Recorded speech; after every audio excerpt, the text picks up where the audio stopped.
Hey there folks, welcome to Spectrum Pulse. We talk about music, movies, art and culture, and this is Billboard Breakdown.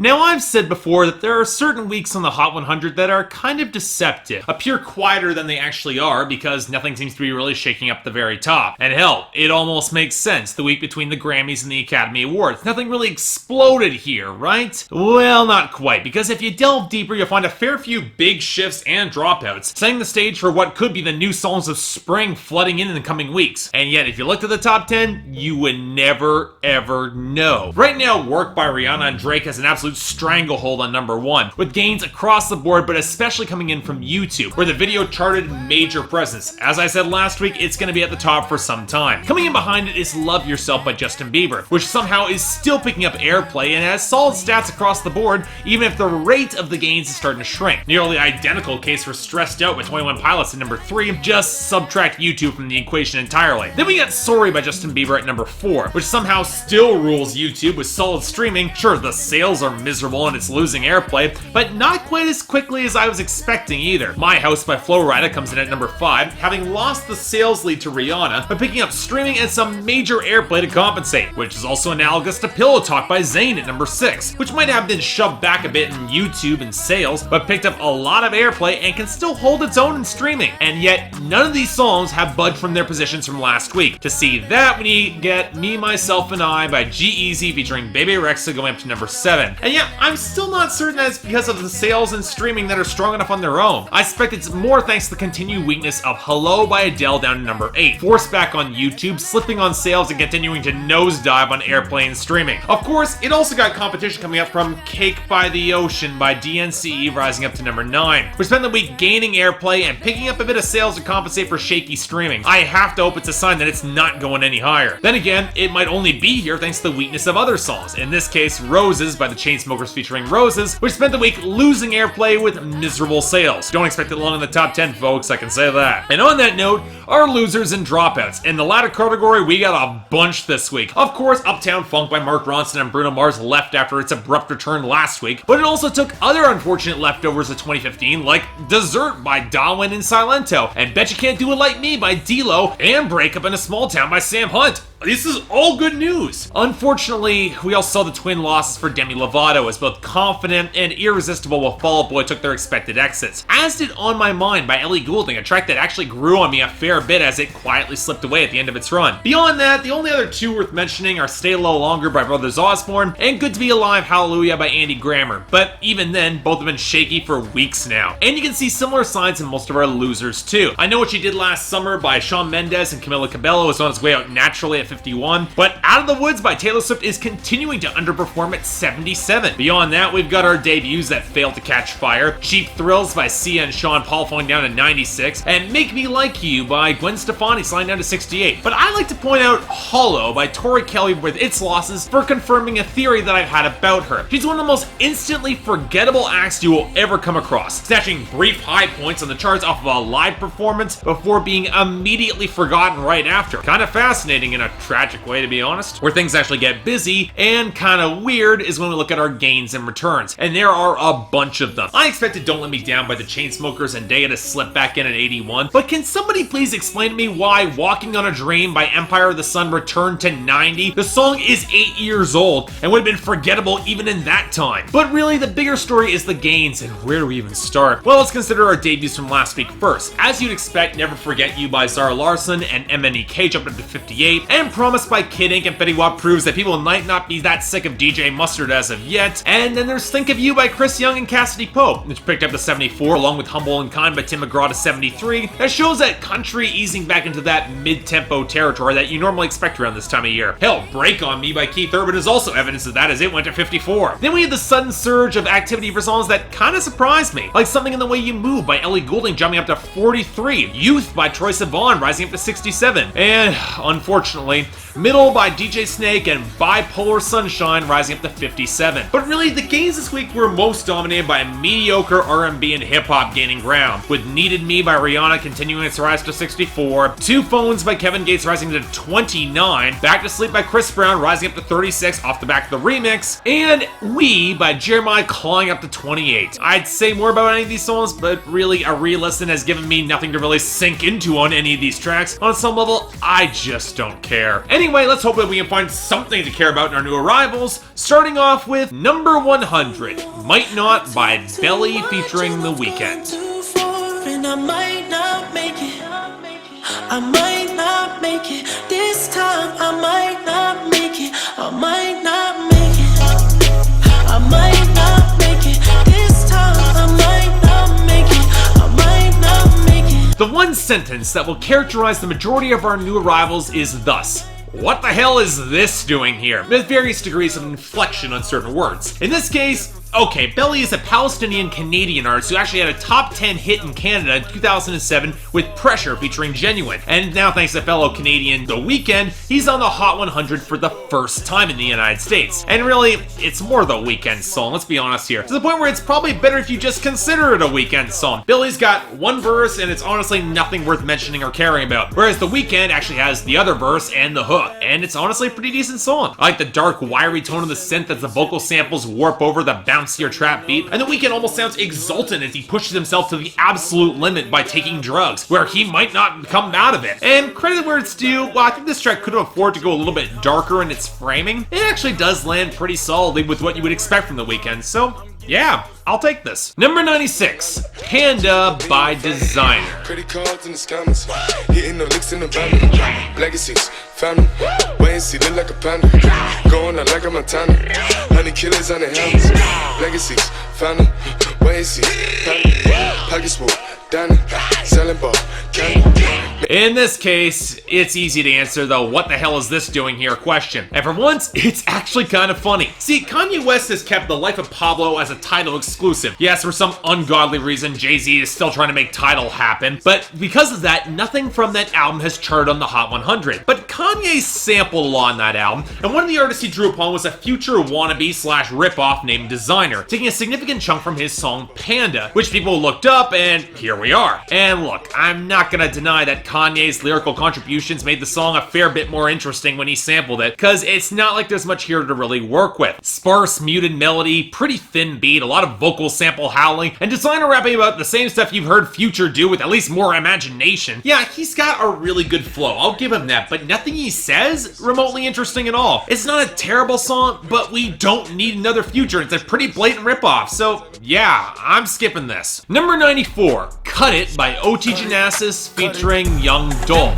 Way too high, you need to cut it. Your price is way too high, you need to cut it. Cut it, cut it, cut it, cut it, cut it, cut it, cut it, cut it. Them bricks is way too high, you need to cut it. Your price is way too high, you need to cut it. Okay, look, I admit I probably gave Coco more of a pass than it probably deserved. Partially because that song is just too stupid for me to really hate. Partially because there's a really great meme that Freddie Gibbs made of it that I found absolutely hilarious. And partially because I was assuming we would never hear from this guy ever again. In other words, what the hell is this doing here? Because here's the thing.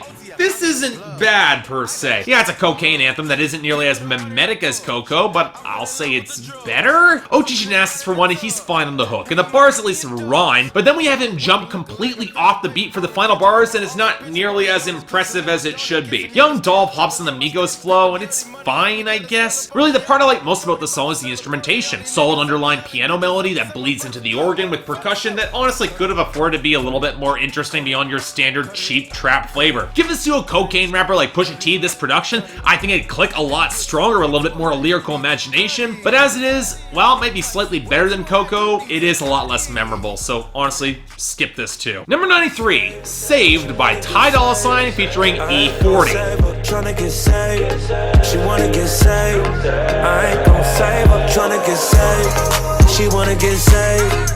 I ain't gon' save her, tryna get saved. she wanna get saved.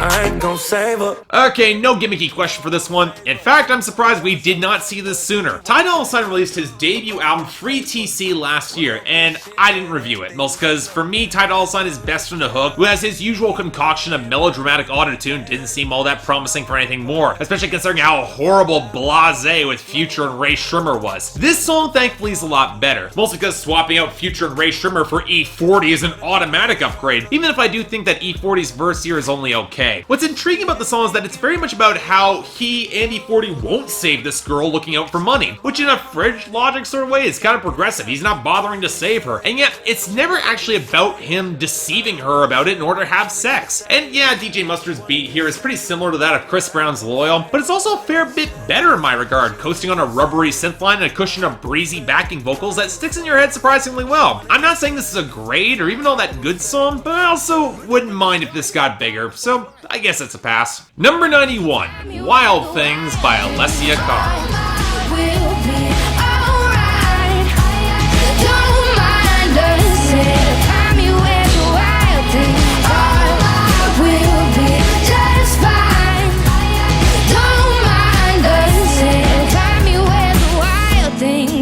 You know, I really do feel sorry for Alessia Cara. She had a solid hit with Here that I might have respected more than I actually liked it, but it was much more apparent that her debut album Know It All was cobbled together very fast in order to hold on to her hype, which months later seems to have pretty much dissipated. And this really would not be the song that I'd choose from that album as a follow-up because it's pretty bland. Good percussion, decent melody, Cara's a good singer, but in terms of content, it's your standard Outsiders anthem, only given a hint of personality by Alessia Cara having a better knack for songwriting flow and a distinctive voice. What's more exasperating is the whole cool kid stuff. Maybe I'm just too old for this song, but it was dumb when Echo Smith did it a few years back on Cool Kids. It's still dumb here. Overall, the song's okay, but I'm not gonna remember or care about this. Just saying. Number 88, The Sound of Silence by Disturbed.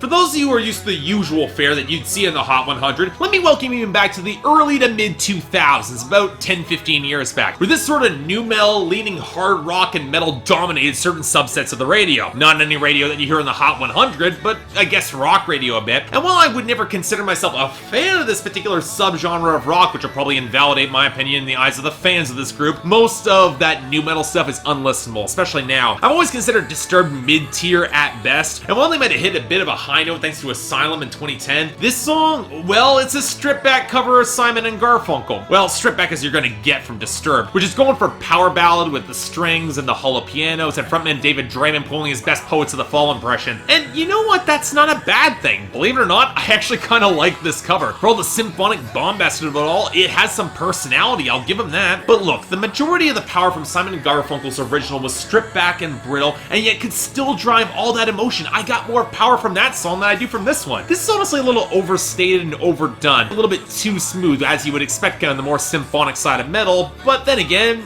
it's still better than it has any right to be. It's a still solid foundational song, so I guess I'll take this. Number 87, Look at My Dab by Migos. Look at my dab. Look at my dab. Get it now, get it now. Get it now, get it now. Get it now, get it now. Get it now, get it now. Get it now, get it now. Get it now, get it now. Get it now, get it now. Look at my dab. Okay, why the hell is this here? And by that I mean on mainstream radio at all. To me, Migos will probably go down for having pioneered their triplet flow and then getting shoved off the stage by other rappers with more interesting things to say by using it. And so seeing them on the Hot 100 is kind of bizarre until you realize they're here because of Vine. What surprised me is that it took them this long. And I think that I like this song a lot more than I should.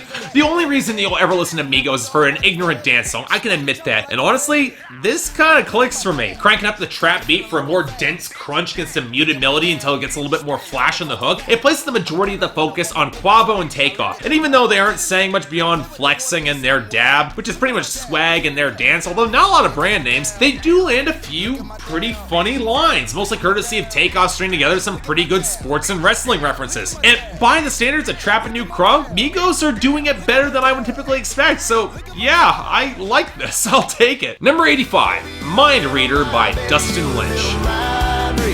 Yeah, that's what you are. You played all the little shy, but baby, you're a heart stealer. And right here in this car, it's like you knew that smile was gonna melt me down. Like you know those lips are what I'm needing right now. Hey girl, when you lay them on mine, yeah, it's like you're reading my mind.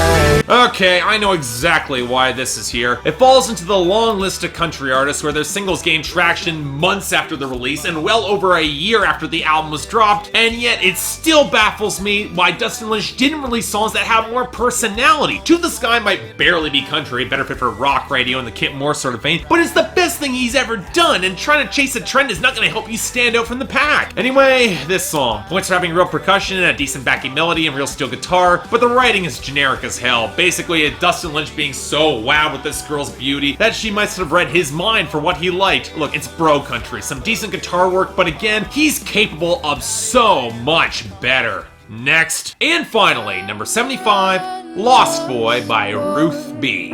They say to me, away from all of reality, Neverland is home to lost boys like me, and lost boys like me are free. You know, at some point I'm gonna have to get used to Vine stars getting famous, but I still don't think I'm there yet, so why the hell is this here? Well, in this case it's closer to Shawn Mendes than Migos, as Ruth B is another Canadian who has spent the past 3 years building some buzz on Vine before getting picked up on Columbia and dropping an EP, which only got traction south the border, which is kind of ironic given that she's Canadian. And well, I'm inclined to be nice here, as it's a stripped-back piano ballad that clearly shows some of the novice edges in her writing. A little clumsy in its structure and flow, but it's got enough sincerity to make up for it. And more points should be given to Ruth B herself, who really does sound great on this song with the clarity and poise in her voice you don't often see for artists starting out. Hell, even the lyrics are pretty solid, taking one of the Peter Pan stories and injecting herself as one of the Lost Boys in order to find a home in Neverland and have that security and comfort. And yet, I can't help but feel that we're missing the connecting punchline or moment of nuance to really drive it home for me. I appreciate escapism that's lying at the root and that sense of comfort that she gets as being one of the Lost Boys running with the crowd, but that misses the larger metaphor of Peter Pan that you can't always revel in that escapism. As a song, it's decent, but I'm not sure it's gonna stick deeper for me. Just saying. So yeah, that was our weekend.